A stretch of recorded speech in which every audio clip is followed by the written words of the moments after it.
Bueno, entonces en este video ya vamos a profundizar en el análisis de la teoría no neoclásica del consumidor. Pero primero vamos a empezar a revisar algunas críticas de los conceptos, más bien de los axiomas neoclásicos principales que discutimos en los otros videos. Entonces, por ejemplo, aquí tenemos el axioma neoclásico de completitud. Perdón. Entonces, el axioma nos dice que los individuos pueden conocer todas las opciones que tienen disponibles para elegir. Y segundo, que pueden rankear, pueden hacer un ranking de todas las opciones que tienen, ¿no? Entonces, eso implicaría que ustedes son capaces, o que cualquier individuo, cada vez que entra a una tienda, de saber todas las opciones que tiene a su alrededor y los precios de cada una de las opciones. Entonces, por ejemplo, si ustedes van a comprar un refresco de cola, pues tienen Coca-Cola, tienen que saber que hay Pepsi, tienen que saber que hay Pic Cola, tienen que saber varias cosas, todos los tanto los precios del bien que les gusta como de sus sustitutos en el caso de que ese bien esté más caro. Entonces eso implica, y no solo eso, también implica que deben de saber las presentaciones de cada bien, ¿sí? O sea, cosa que parece muy complicada, ¿no? Entonces parece que este supuesto es muy difícil de cumplir, ¿sí? Por lo menos. Entonces muy difícil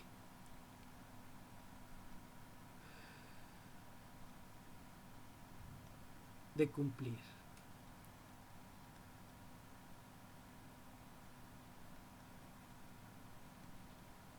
Entonces esa es una crítica que se les ha hecho, ¿no?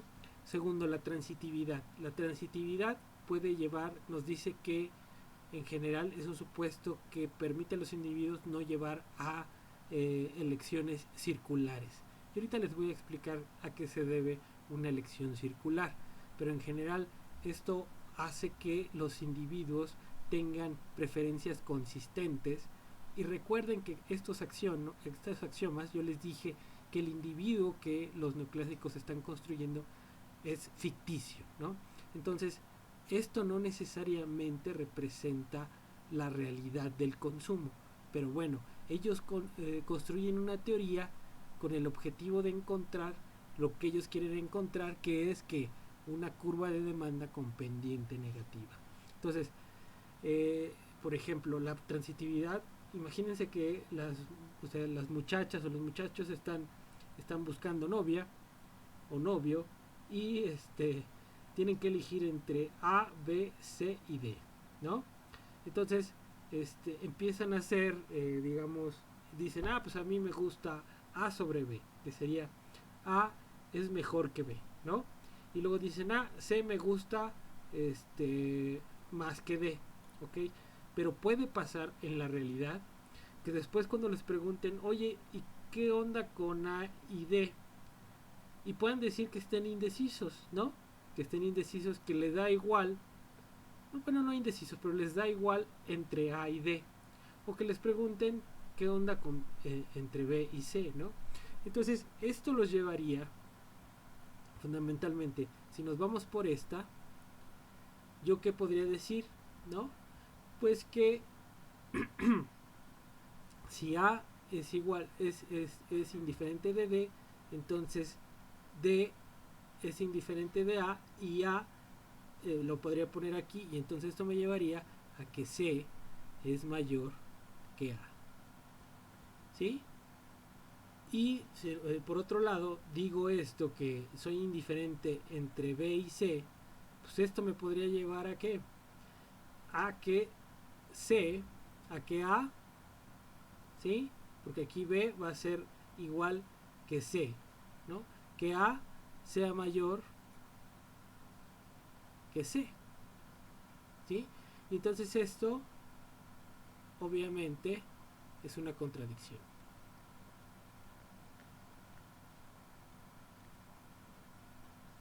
pero puede que el individuo,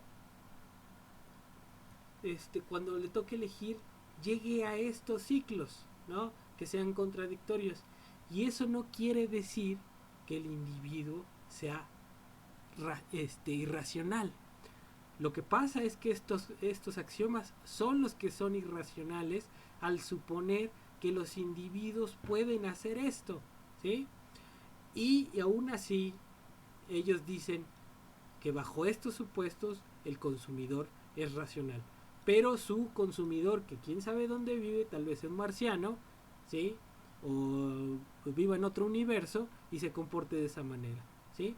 Entonces, vamos a ver, otro de los supuestos fundamentales del modelo neoclásico y que ha sido criticado obviamente es que el consumidor neoclásico maximiza, ¿no? Y entonces, para maximizar, el consumidor necesita tener conocimiento de todo lo que se puede consumir. Ese es uno. Que se conozcan todas las alternativas de consumo, el precio del bien y de todas sus alternativas, ¿no? Y que los individuos utilicen la capacidad de cálculo en todas las elecciones de consumo. O sea, le están pidiendo al individuo cosas que realmente nunca se hacen. Y aquí hay dos afirmaciones que tienen que ver con la informática, que dicen lo siguiente, dice: ni todo lo que se puede optimizar es factible de optimizar. Y luego la que sigue dice: y lo que sí se puede optimizar es muy costoso o caro para optimizar. ¿Sí? Entonces estas son dos leyes de la informática. Entonces, si yo quiero optimizar algo, ¿sí? Dice, yo quiero optimizar algo, a lo mejor no es factible optimizar, ¿sí? Y o todo lo que se puede, no todo lo que se puede optimizar es factible optimizar, ¿sí? Que entonces no necesariamente todo lo puedo optimizar. Y aquello que puedo optimizar, ¿sí? A veces es muy caro para hacerlo, entonces pues no lo hago, no optimizo. Entonces, este es un problema de pensar, ¿no? En el individuo, ¿no? Que el individuo va a la tienda y tiene ese lagrangiano que planteamos en el otro video en la cabeza para realizar sus compras. Y imposible que el individuo pueda en un momento determinado realizar un cálculo, ¿no? Si a veces no tenemos todo el conocimiento sobre los precios, sobre los bienes, ¿no? Entonces es imposible. Lo que pide el consumidor neoclásico es son supuestos muy fuertes que realmente no se dan en la realidad, ¿no? Entonces, el otro supuesto fundamental que ha sido también criticado es que la teoría neoclásica trata al individuo de una forma aislada, ¿no? Entonces eso quiere decir que la decisión de consumo la realiza de una manera aislada, ¿no? Y eso no es cierto, eso no es cierto. A veces los consumidores están influenciados en su consumo por otras personas o un grupo de referencia, ¿no? Ahorita vamos a profundizar en esa cuestión, pero en general, o sea, todos tomamos una decisión, ¿sí? Y estamos inmersos en grupos, obviamente influye en nuestra familia, con quién nos juntamos, en nuestras decisiones de consumo, ¿sí? Entonces, esta visión de que el individuo, ¿sí?, toma sus decisiones de consumo de manera aislada, ¿no?, es muy difícil de asimilar, ¿sí? Entonces, vamos vamos a ver, ¿no?, a la teoría no neoclásica, ¿no? Entonces vamos a ver. Entonces la teoría crítica, ¿no?, la no neoclásica, ¿no? ¿Cuáles son las bases de esta teoría?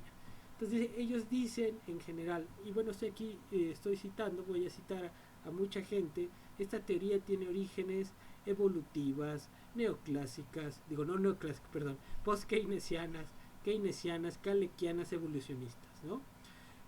También tiene mucha influencia por ejemplo, de Veblen, que él es un teórico, lo llaman institucionalista, que escribió en 1900, por ahí, ¿sí? Entonces, eh, todos eso es una teoría que tiene mucha riqueza de visiones no convencionales y que llegan a lugares comunes, ¿no? Y entonces la teoría del consumo recopila esos lugares comunes de todas esas visiones no neoclásicas, ¿no? Y que se nutre de muchas cosas, o sea, de la sociología, del marketing, de la economía, de varias ciencias, ¿no? Entonces, esta es una visión más rica en el sentido de la explicación del consumo. Entonces, la primera crítica es que la decisión de consumo se toma con referencia a un contexto, ¿no? Y en ese contexto tiene que ver con qué, pues, de qué región venimos, de qué país, de qué estado, en general, ¿no? De las costumbres que hay en esos países, del grupo de referencia al que pertenecemos, si somos ricos, si somos de clase media, si somos pobres, de nuestra familia y obviamente de la regulación que existe en determinado contexto, determinada región, ¿sí? Entonces, por ejemplo, en Latinoamérica se come mucha yuca. Nosotros no estamos acostumbrados, ¿no? Nosotros comemos mucho chile. En Latinoamérica no comen mucho chile. En Colombia realmente todo tiende más a ser dulce que a ser picoso, ¿no? Entonces eso, cuando uno va al súper, pues uno va a comprar chile, ¿eh? Ellos no están acostumbrados a comprar chile, ¿no? O si lo compran ahí como una curiosidad, ¿sí? Porque ellos no están habituados al consumo de esas cosas. Entonces, ese contexto nos determina la forma en que consumimos, ¿sí? Entonces, luego sigue la otra cuestión, o sea, aparte de ser contextual, es un consumo procedimental y se define como una racionalidad procedimental, ¿no? Y el procedimiento viene de la costumbre. ¿Y qué es una costumbre? Pues la repetición en el tiempo de una conducta, ¿sí? Entonces, por ejemplo, cuando nosotros vamos al súper, ¿sí? Si estamos acostumbrados a desayunar cereal, pues lo primero que vamos a ver es cereal y no vamos a ver otras cosas, ¿sí? Podríamos ver, no sé, algún otro tipo de alimento, un licuado, pero si no nos gustan los licuados, pues no los vamos a ver. Entonces, si a mí me gusta el licuado, pues yo voy a ir al súper y voy a comprar verdura para hacer el licuado, o voy a comprar el plátano, lo que sea. Pero si no me gusta o no estoy acostumbrado a consumir eso, ni siquiera lo voy a ver. Entonces, en el modelo neoclásico se cree que sí, que yo tengo capacidad de ver, ¿no? De ver todos esos bienes, ¿sí? Que yo podría consumir. En este caso no. Yo estoy restringiendo mi elección a ciertos bienes con los que estoy acostumbrados, con los que me crié, ¿sí? Con los que mi mamá me acostumbró, con los que con mi familia siempre he consumido. Eso es importante y lo que hago yo es repetir esas conductas en el tiempo. Ahorita si ustedes viven con sus papás, pues tendrán un menú y cuando se vayan a vivir solos van a tratar de reproducir más o menos el menú de la comida o el desayuno o la cena al que están acostumbrados. Entonces cuando vayan al súper no necesitan saber cuántos productos o cuáles son los productos, ¿sí? Ustedes van a ir restringiendo su decisión a los productos que habitualmente consumen. Y a veces cuando van a consumir ya ni siquiera se fijan en el precio. A ver, este y este, ¿no? Y eso no quiere decir que seamos irracionales, de hecho, somos racionales porque economizamos el tiempo en estar pensando, ¿no? Ya la costumbre nos sirve de tal manera que ya sabemos lo que vamos a echar en el carrito, ¿sí? Y en el dado caso de que esté muy caro, entonces ahí sí empezamos a echar a andar la cabeza. Si ya no hay de las tortillas que me gustan, pues veo si no hay tortilla de nopal y de repente, o la tortilla de nopal está muy cara, pues empiezo a ver si hay una tortilla de linaza, por ejemplo. Pero mientras los precios no cambien y todo se mantenga constante, yo voy a repetir la conducta y no voy a ir toda la vida haciendo cálculos para maximizar mi consumo. Eso es, eso es algo que es muy cuestionable, ¿sí? Entonces la gente en general no está maximizando, ¿sí? Estamos reproduciendo hábitos, costumbres a los que estamos a lo que hacemos, lo que hemos hecho durante todo el tiempo, ¿sí? Entonces, obviamente también otra cuestión que es importante es el orden de la necesidad. Y ahí Abraham Maslow, ¿no? Hizo una pirámide del orden de necesidades. Entonces también nuestro consumo, no vamos y compramos de todo, no. Vamos y compramos lo que vamos necesitando de acuerdo a ese orden jerárquico. Entonces, primero tenemos que cumplir con las necesidades biológicas, después con las psicológicas y las sociales, ¿no? Abraham Maslow dice que el hombre es un ser biopsicosocial. Entonces, hay un orden prioritario y eso es importante. Primero vamos a tratar de satisfacer las necesidades biológicas, después las necesidades psicológicas y las sociales, ¿no? Entonces, entre las necesidades, las necesidades biológicas, pues tenemos que comer, tenemos que tener un techo, tenemos que vestirnos, tenemos que satisfacer nuestra necesidad sexual, si lo quieren. Entonces, y que también está relacionada, por ejemplo, con el orden psicológico, porque si no satisfacemos esas necesidades biológicas, no podemos pasar al siguiente orden, y también si no las satisfacemos, pues nos andamos volviendo locos, ¿no? Las psicológicas y las sociales tienen que ver con el hecho de yo sentirme bien mentalmente, ¿no? Y eso también tiene que ver tal vez con el consumo, ¿no?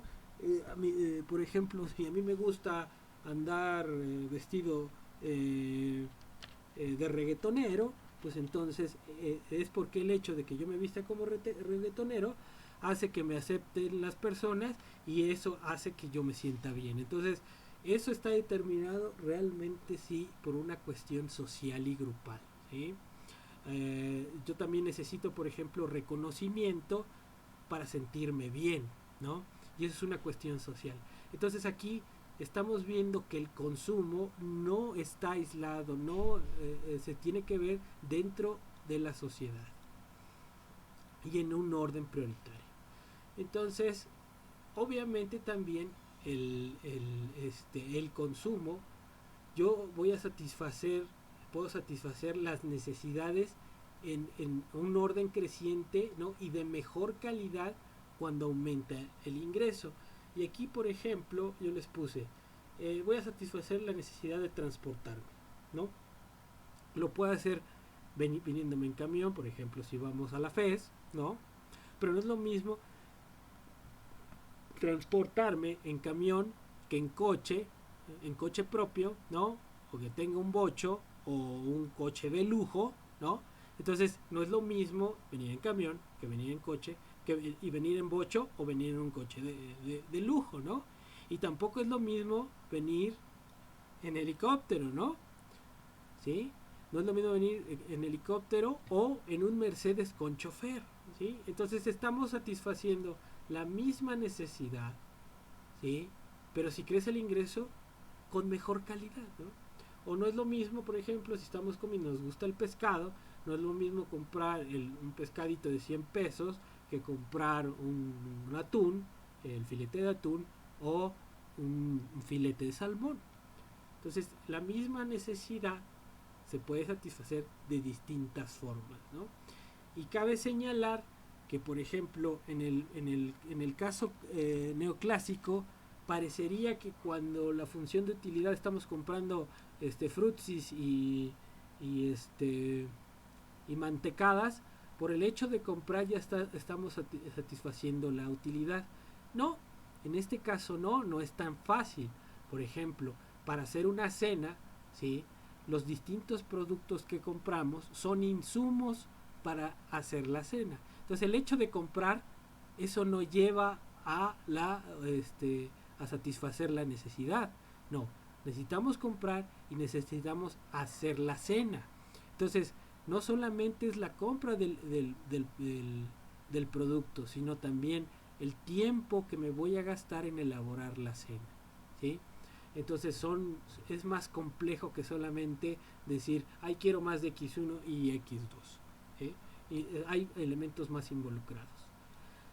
Entonces, una de las ideas fundamentales que hemos venido criticando es el hecho de que el consumo no se maximiza, ¿no? El consumo, ¿sí? Lo que es el mejor, vamos a decir que estamos bien cuando nuestro consumo es satisfactorio, ¿sí? Entonces, o sea, no estamos ahí maximizando, no estamos haciendo cálculos, ¿sí? Lo único que queremos es consumir para satisfacer una necesidad, ¿sí? Cuando estamos en la FES y tenemos hambre, pues vamos con el Quais o con quien sea y nos compramos un sándwich, un oso, una petrolera, y el hecho de consumir eso pues nos satisface, pero no quiere decir que satisfacernos implique que sea el consumo máximo, ¿sí? Entonces eso, digamos, hay que considerarlo cuando estemos pensando en la visión neoclásica, que es una visión fría, parece como si fuéramos una computadora que maximiza. No, eso no pasa en la vida real, ¿sí? Entonces vamos a seguirle en otro video, ya para terminar esta parte de la visión crítica, que es una visión conceptual, pero vamos a meterle ahorita en el siguiente video digamos, cómo depende ese consumo de las relaciones con los otros individuos. Entonces, aquí le dejamos en esta parte y vamos avanzando en el otro video con lo que nos hace falta. ¿Sale? Entonces nos vemos sin vernos porque estamos aquí recluidos y recuerden que vamos a hacer unas clases de repaso. Saludos y nos vemos en el otro video. Chao.